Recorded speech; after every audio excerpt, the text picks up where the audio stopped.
ભરૂચના ઝઘડિયામાં રેતી ભરેલી ટ્રક ખાડામાં ખાબકી। ખાણ ખનીજના અધિકારીઓને જોતા જ ચાલુ ટ્રકે જ ટ્રક ચાલકે કૂદકો માર્યો, જેથી ટ્રક ચાલકને ઈજા પહોંચી છે।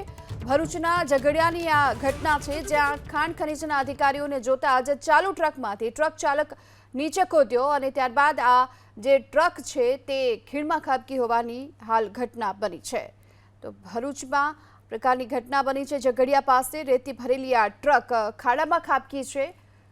ખાણ ખનીજ વિભાગની ટીમ આ ટ્રકનો પીછો કરી રહી હતી અને આ દરમિયાન જ ચાલુ ટ્રકમાંથી જ્યારે ટ્રક ચાલક છે તે ટ્રકમાંથી નીચે કૂદી ગયો અને તેના કારણે જ આ ટ્રક બેકાબૂ થઈ અને ખાડામાં પાસે આવેલા ખાડામાં આ ટ્રક ખાબકી, જેના હાલ તો લાઈવ દ્રશ્યો પણ જોવા મળી રહ્યા છે। તો જોઈ શકાય છે કે કયા પ્રકારે અહીં આ ટ્રકમાંથી ચાલક છે તે નીચે કૂદી ગયો અને ત્યારબાદ આ ટ્રક બેકાબૂ બની ગઈ હતી। વધુ વિગતો મેળવીએ। સંવાદદાતા યોગેશ આપણી સાથે જોડાઈ ચૂક્યા છે। યોગેશ, ઘટના શું બની હતી? અંકલેશ્વરથી ઝઘડિયાની વચ્ચે જે માર્ગ છે એની ઉપર ખાણ ખનીજ વિભાગ દ્વારા તપાસ ચાલી રહી હતી। રોડ પર વાહન તપાસ ચાલી રહી હતી। તે દરમિયાન એક વાહન ચાલક અચાનક વાહન છોડી કૂદી ગયા હતા અને વાહન રોડની સાઈડ પર આવેલી જે ખાડી છે એમાં ખાબક્યું હતું।